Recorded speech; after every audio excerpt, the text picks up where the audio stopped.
এই ছেলে, এই! আমি বিরক্ত হয়ে তাকালাম। আমার মুখ ভর্তি দাড়ি গোঁফ, গায়ে চকচকে হলুদ পাঞ্জাবি, পরপর ৩টা পান খেয়েছি বলে ঠোঁট এবং দাঁত লাল হয়ে আছে, হাতে সিগারেট। আমাকে এই ছেলে বলে ডাকার কোনো কারণ নেই। যিনি ডাকছেন তিনি মধ্যবয়স্কা একজন মহিলা, চোখে সোনালি ফ্রেমের চশমা। তার সঙ্গে আমার একটি ব্যাপারে মিল আছে, তিনিও পান খাচ্ছেন। আমি বললাম, আমাকে কিছু বলছেন? তোমার নাম কি টুটুল? আমি জবাব না দিয়ে কিছুক্ষণ চুপচাপ দাঁড়িয়ে রইলাম। এই মহিলাকে আমি কখনো আগে দেখিনি, অথচ তিনি এমন আগ্রহ নিয়ে তাকিয়ে আছেন, মনে হচ্ছে আমি যদি বলি হ্যাঁ আমার নাম টুটুল, তাহলে ছুটে এসে আমার হাত ধরবেন। কথা বলছো না কেন? তোমার নাম কি টুটুল? আমি একটু হাসলাম এই আশায় যেন তিনি ধরতে পারেন আমি টুটুল না। হাসিতে খুব সহজে মানুষকে চেনা যায়। সব মানুষ একই ভঙ্গিতে কাঁদে, কিন্তু হাসার সময় এক একজন এক এক রকম করে হাসে। আমার হাসি নিশ্চয়ই ওই টুটুলের হাসির মতো না। আশ্চর্যের ব্যাপার, এই ভদ্রমহিলা আমার হাসিতে আরও প্রতারিত হলেন। চোখ মুখ উজ্জ্বল করে বললেন, ওমা, টুটুলি তো! ভাবছিলাম তিনি আমার দিকে ছুটে আসবেন, তা না করে ছুটে গেলেন রাস্তার ওপারে পার্ক করা গাড়ির দিকে। আমি শুনলাম তিনি বলছেন, তোকে বলিনি ওই টুটুল? তুই তো বিশ্বাসই করলি না। ওর হাসিটা দেখেই আমি ধরে ফেলেছি। কেমন দুলে দুলে হাঁটছে দেখ। ড্রাইভার গাড়ি ঘুরিয়ে রাস্তার পাশে নিয়ে এলো। ড্রাইভারের পাশের সিটটা খালি। ভদ্রমহিলা আমার দিকে তাকিয়ে বললেন, টুটুল উঠে আয়। আমিও উঠে পড়লাম। বাইরের চৈত্র মাসের ঝাঝা রোদ। আমাকে যেতে হবে ফার্মগেট। বাসে উঠলেই মানুষের গায়ের গন্ধে আমার বমি আসে, কাজেই যেতে হবে হেঁটে। খানিকটা লিফট পাওয়া গেলে মন্দ কি, আমি তো জোর করে আর গাড়িতে চেপে বসিনি। তাছাড়া আমার চিন্তার সুতা কেটে গেল।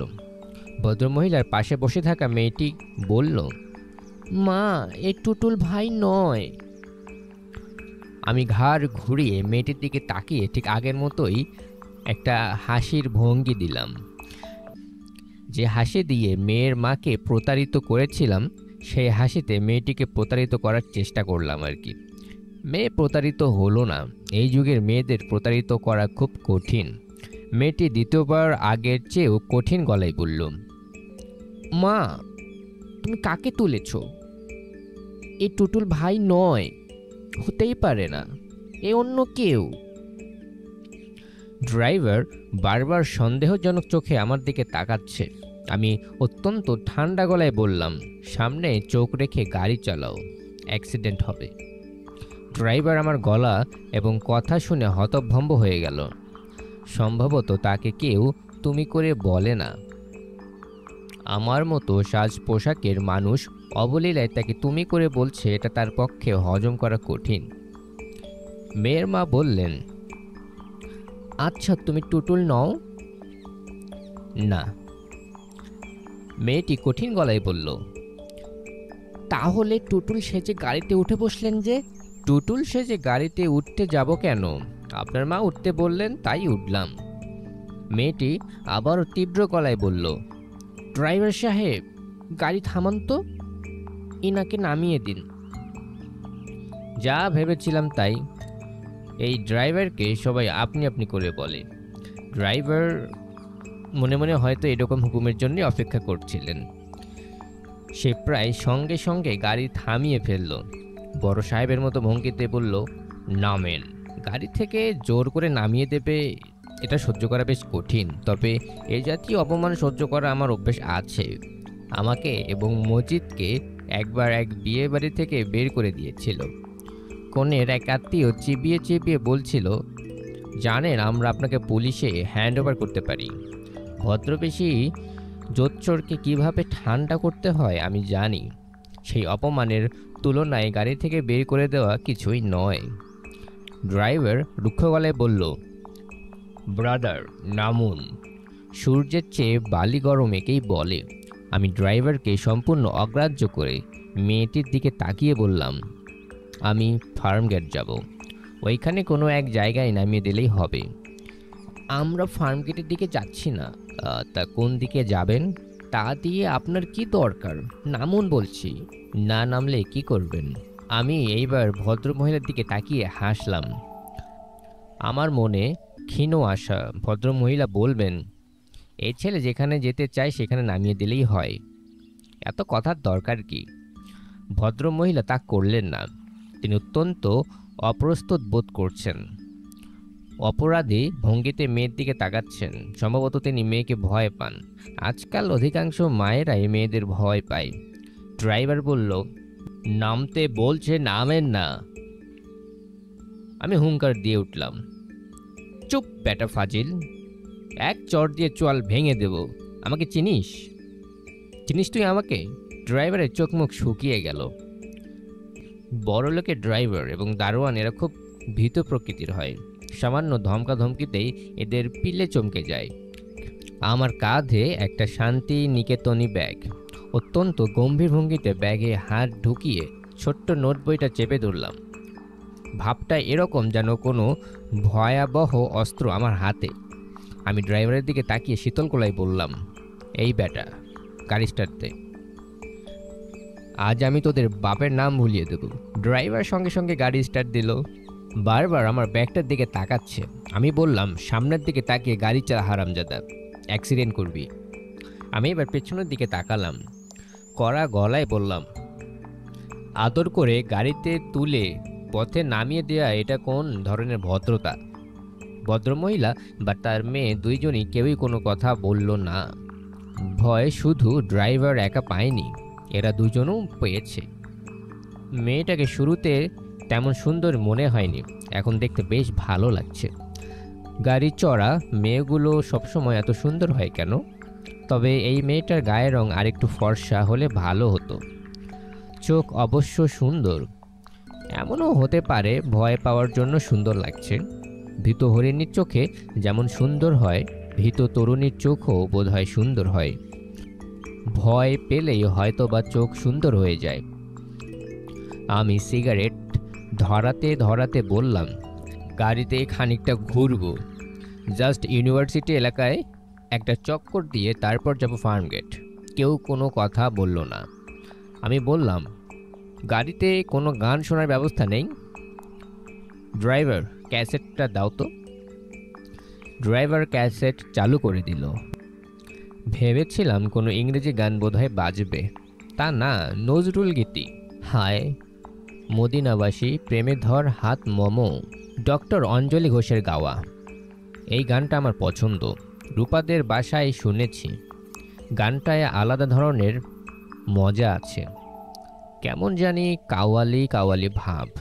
গাড়ি আচমকা ব্রেক কষে থেমে গেল। আমি কিছু বুঝবার আগেই ড্রাইভার হুট করে নেমে গেল।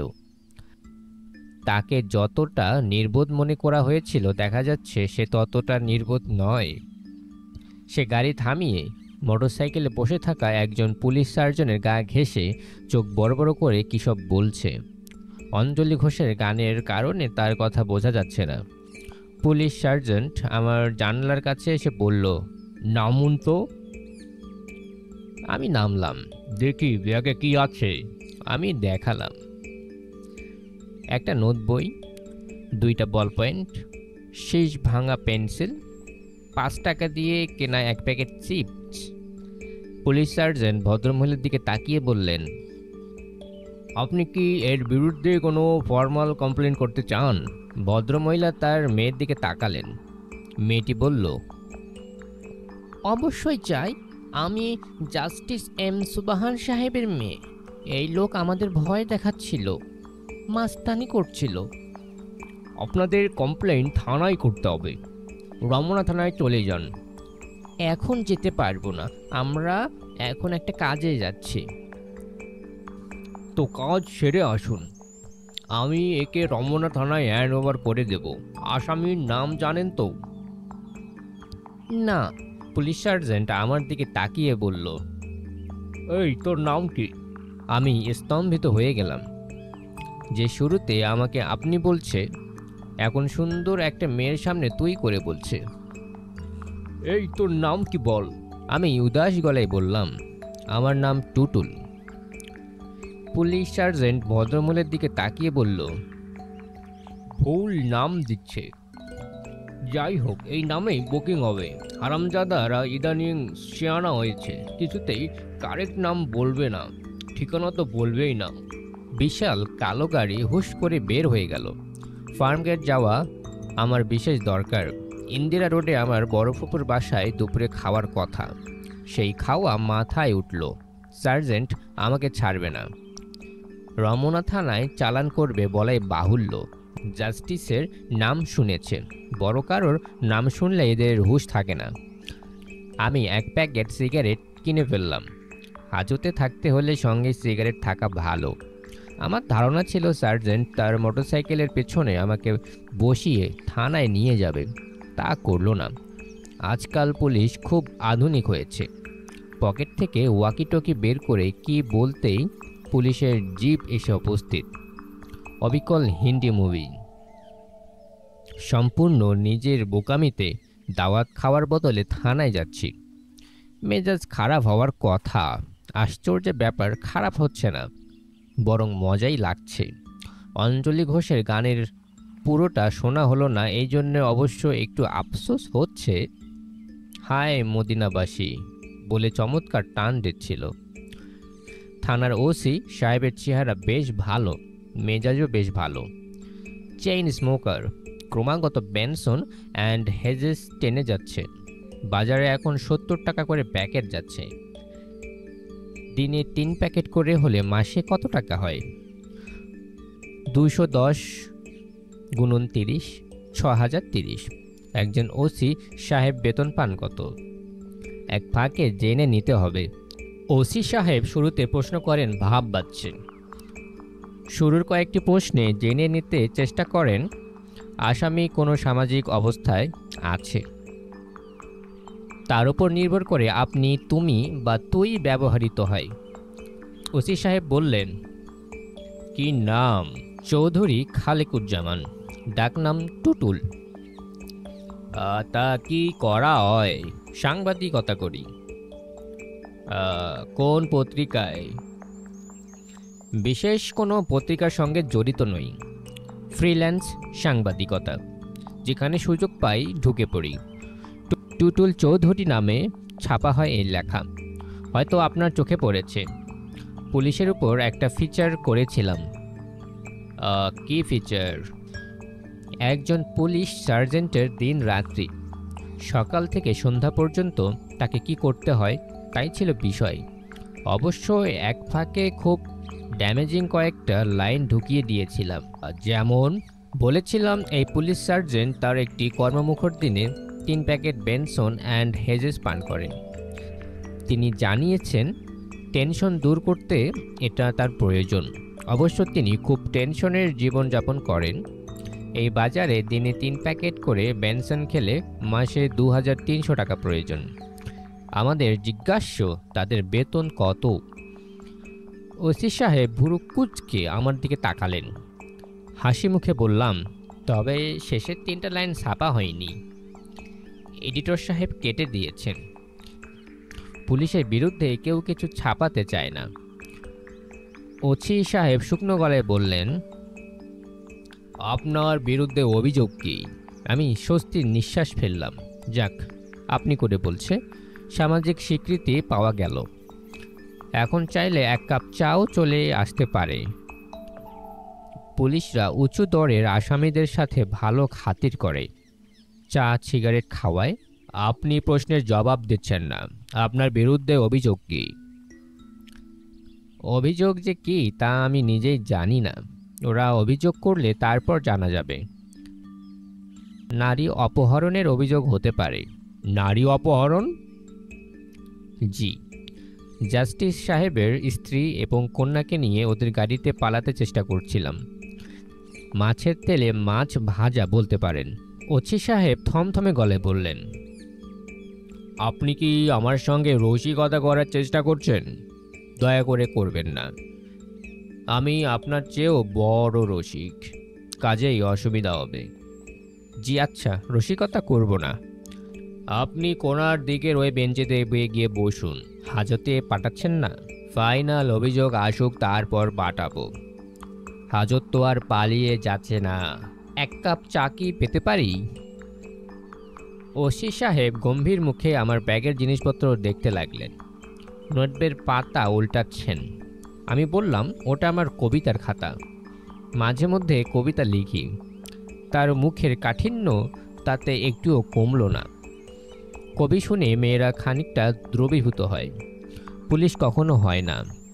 পুলিশের সঙ্গে কবিতার নিশ্চয়ই বড় ধরনের কোনো বিরোধ আছে। চুপচাপ বসে থাকা অনেকের জন্যই খুব কষ্টকর। আমার জন্যে ডাল ভাত। শুধু হেলান দেবার একটা জায়গা পেলে আরাম করে শরীরটা ছেড়ে দিয়ে ঘন্টার পর ঘন্টা বসে থাকতে পারি। বেঞ্চিতে হেলান দেবার ব্যবস্থা থাকে না বলে একটু অসুবিধা হচ্ছে। তবে এই অসুবিধাও অসহনীয় নয়।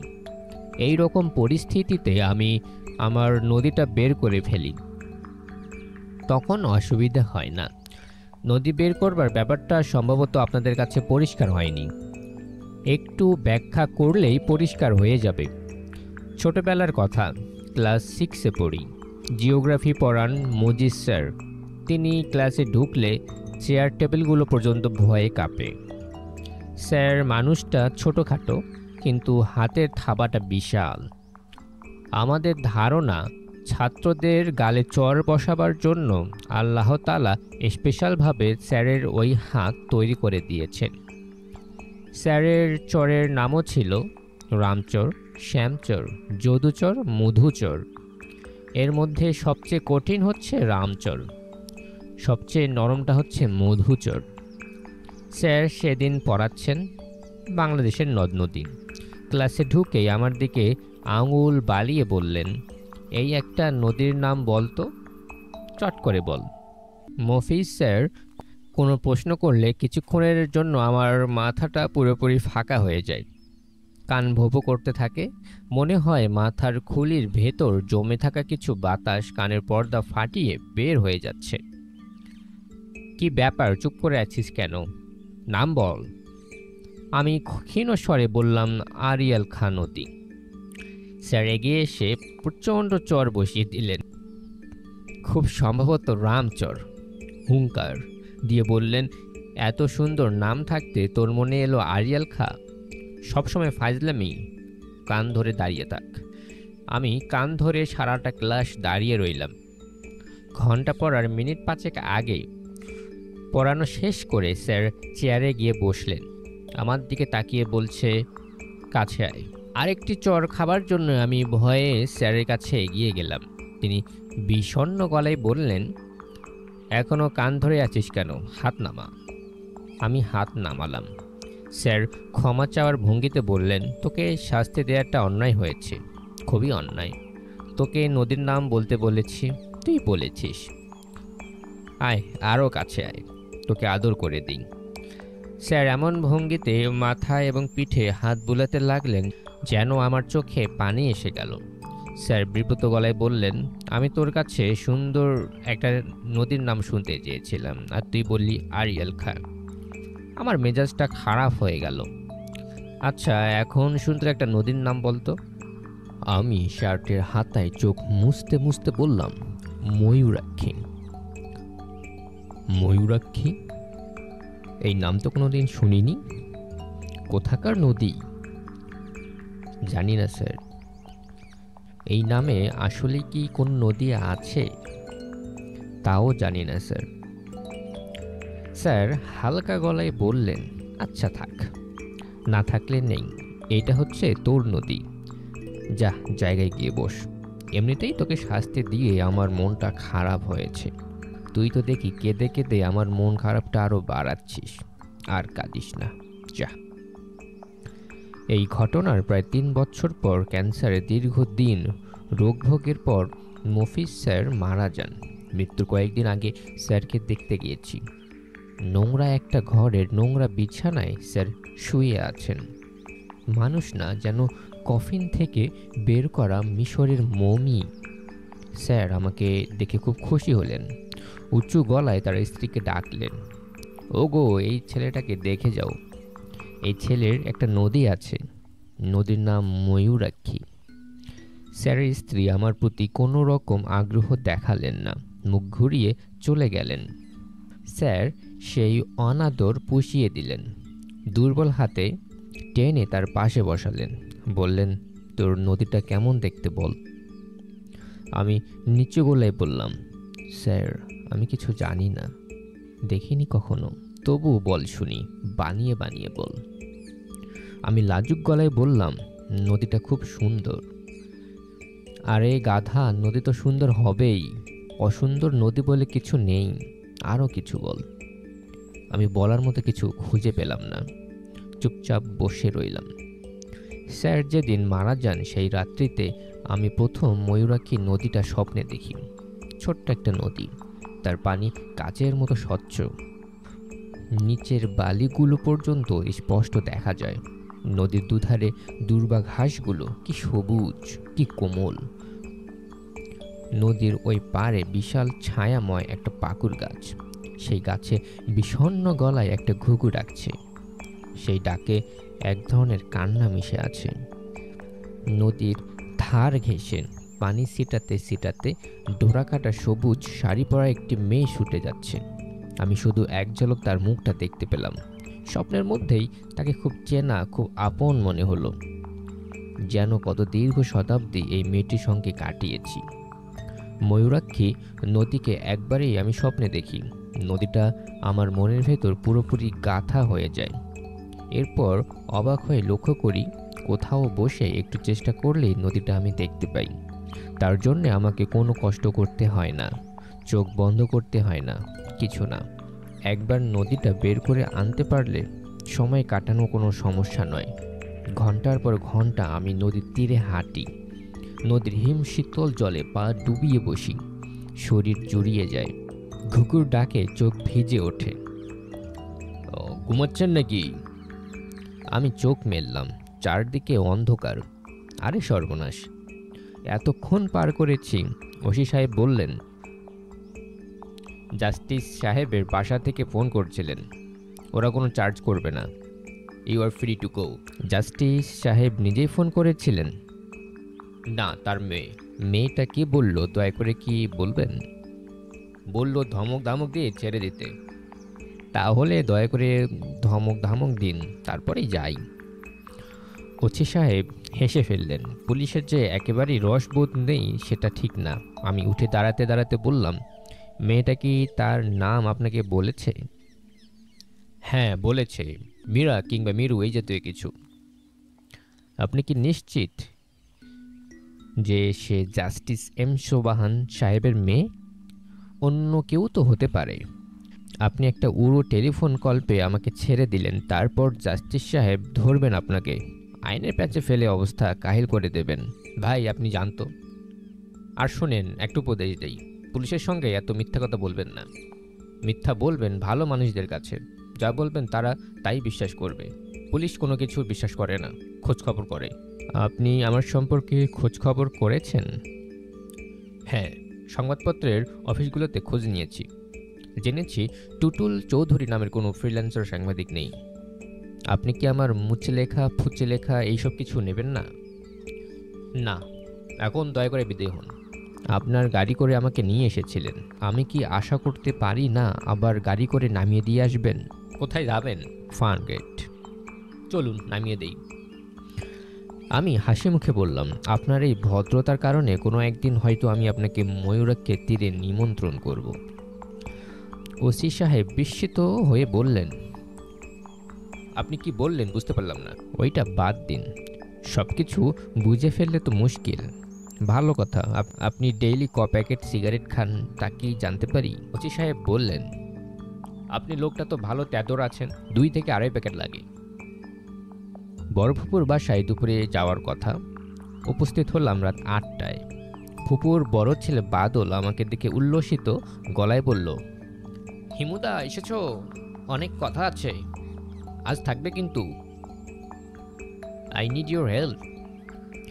বাদল এবার ইন্টারমিডিয়েট দেবে, এর আগেও 3বার দিয়েছে। সে পড়াশোনায় খুবই ভালো, এসএসসিতে বেশ কয়েকটা লেটার এবং স্টার মার্ক পেয়েছে। সমস্যা হচ্ছে ইন্টারমিডিয়েটে পরীক্ষা শেষ পর্যন্ত দিতে পারে না। মাঝামাঝি জায়গায় তার এক ধরনের নার্ভাস ব্রেকডাউন হয়ে যায়। তার কাছে মনে হয় পরীক্ষার হল হঠাৎ ছোট হতে শুরু করে। ঘরটা ছোট হয়, পরীক্ষার্থীরাও ছোট হয়, চেয়ার টেবিল সব ছোট হতে থাকে। তখন সে ভয়ে চিৎকার দিয়ে ঘর থেকে বেরিয়ে চলে যায়। বাইরে আসা মাত্রই দেখে সব স্বাভাবিক।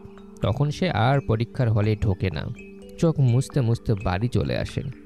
দ্বিতীয়বার পরীক্ষা দেওয়ার সময় অনেক ডাক্তার দেখানো হলো, ওষুধপত্র খাওয়ানো হলো, সেবারও একই অবস্থা। এখন আবার পরীক্ষা দেবে। এবারে ডাক্তারের সঙ্গে যুক্ত হয়েছে পীর ফকির। বাদলের গলায়, হাতে, কোমরে নানান মাপের তাবিজ ঝুলছে। এর মধ্যে একটা তাবিজ নাকি জিনকে দিয়ে কোহকাব নগর থেকে আনানো। কোহকাব নগরীতে নাকি জিন এবং পরীরা থাকে।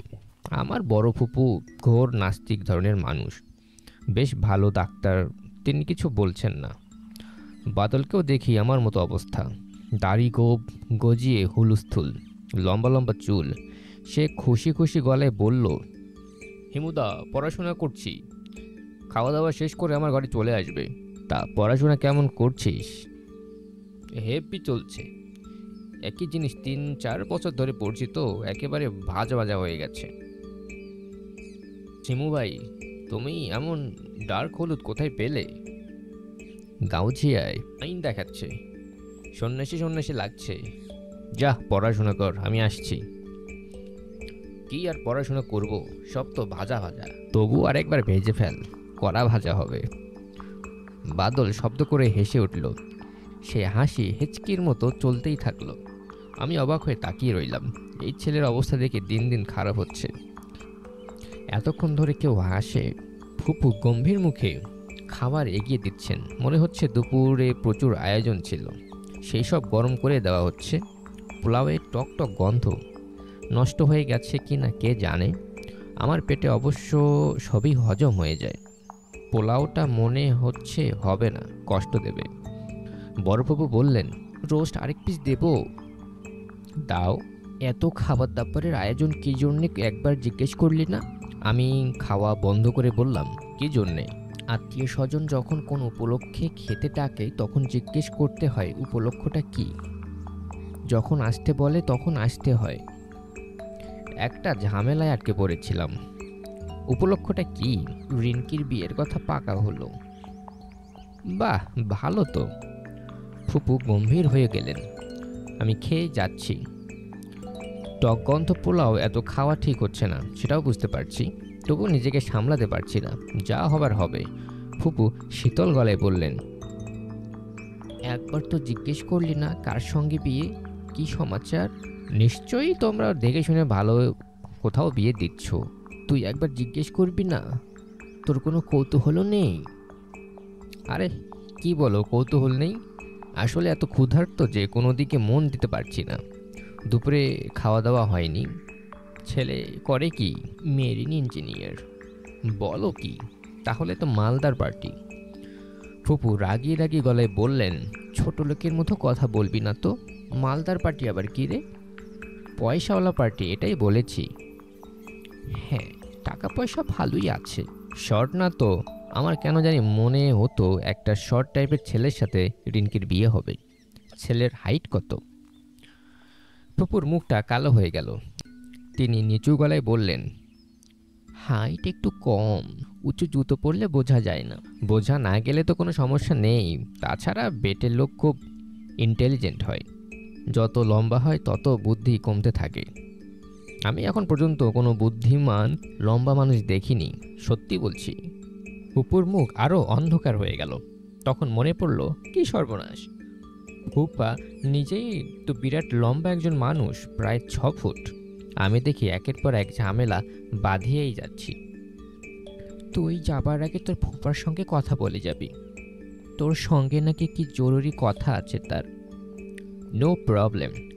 আর রিঙ্কির সঙ্গে কথা বলবার সময় জামাই লম্বাকে বেটে এ জাতীয় কোনো কথাই বলবি না। বেটে লোকেরা যে জ্ঞানী হয় এই কথাটা ঠিক কায়দা করে বলবো। তোর কিছুই বলার দরকার নেই। ঠিক আছে। ঠান্ডা পেপসি টেপসি থাকলে দাও। তোমরা তো আবার কেউ পান খাও না, কাউকে দিয়ে 3টা পান আনাও তো। রিঙ্কির সঙ্গে দেখা করতে গেলাম। এই মেয়ে 9-10-এ পড়ার সময় রোগা ভোগা ছিল, এখন দিন দিন মোটা হচ্ছে। আজ অবশ্য সেরকম মোটা লাগছে না, ভালোই লাগছে। মনে হচ্ছে এর চেয়ে কম মোটা হলে তাকে মানাতো না। কিরে, ক্লাস 1 একটা বর জোগাড় করে ফেললি দেখি, কনগ্রাচুলেশনস। রিঙ্কি অসম্ভব খুশি হলো, অবশ্য প্রায় সঙ্গে সঙ্গে ঠোঁট উল্টে বলল,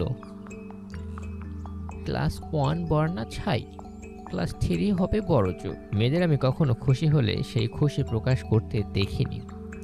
একবার একটা মেয়ের সঙ্গে কথা হয়েছিল, সে ইন্টারমিডিয়েটে, ছেলে মেয়ে সবার মধ্যে ফার্স্ট হয়েছে। আমি বললাম, কি খুশি তো?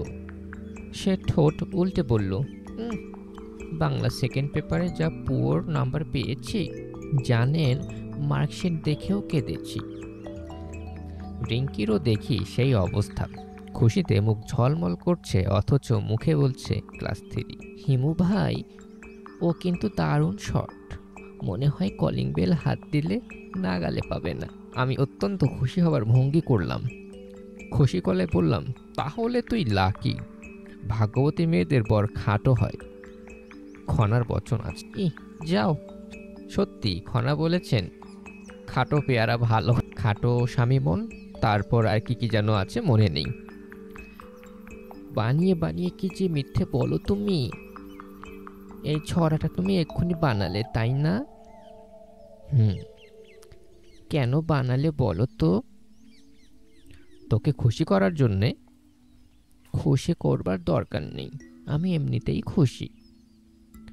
সেইটা তো তোর মুখ দেখতেই বুঝতে পারছি। বর পছন্দ হয়েছে, তবে খুব বিরক্ত করছে। বিরক্ত করছে মানে? আজই মাত্র কথাবার্তা ফাইনাল হলো, এর মধ্যে 3বার টেলিফোন করেছে, তারপর বলেছে রাত 11টার সময় আবার ফোন করবে। বলো তো লজ্জা লাগে না? তার উপর টেলিফোন বাবার ঘরে, বাবা সন্ধে থেকে তার ঘরে বসে আছে। আমি কি বাবার সামনে তার সঙ্গে কথা বলবো? লম্বা তার আছে তো, তুই টেলিফোন তোর ঘরে নিয়ে আয়। আমি কি করে আনবো? আমার লজ্জা লাগে না? আচ্ছা যা, আমি এনে দিচ্ছি। পরে কিন্তু তুমি এই নিয়ে ঠাট্টা করতে পারবে না, আমি তোমাকে আনতে বলিনি, তুমি নিজ থেকে আনতে চেয়েছো। তা তো বটেই, ওই ভদ্রলোক টেলিফোনে কি বলে? কি আর বলবে, কিছু বলে না। হ্যাঁ বল না শুনি। তুমি বড় যন্ত্রণা করো, আমি কিছু বলতে তুলতে পারবো না। রিঙ্কি লজ্জায় লাল নীল হতে লাগলো, মনে হচ্ছে সে এখন তার জীবনের শ্রেষ্ঠ সময় কাটাচ্ছে। বড় ভালো লাগছে তার দিকে তাকিয়ে থাকতে। রিঙ্কির সঙ্গে আরও কিছুক্ষণ থাকার ইচ্ছে ছিল, থাকা গেল না। ফুপা ডেকে পাঠালেন। ফুফার ঘর অন্ধকার, 0 পাওয়ারের একটা বাতি জ্বলছে, লক্ষণ সুবিধার নয়। ফুপার মাঝে মধ্যে মদ্যপানের অভ্যাস আছে, বেশিরভাগ সময়ই বাইরেই সারেন। বাসায় ফুপুর জন্য তেমন সুযোগ পান না। ফুপুর শাসন বেশ কঠিন, হঠাৎ হঠাৎ কোনো বিশেষ উপলক্ষে বাসায় মদ্যপানের অনুমতি পান। আজ পেয়েছেন বলে মনে হচ্ছে।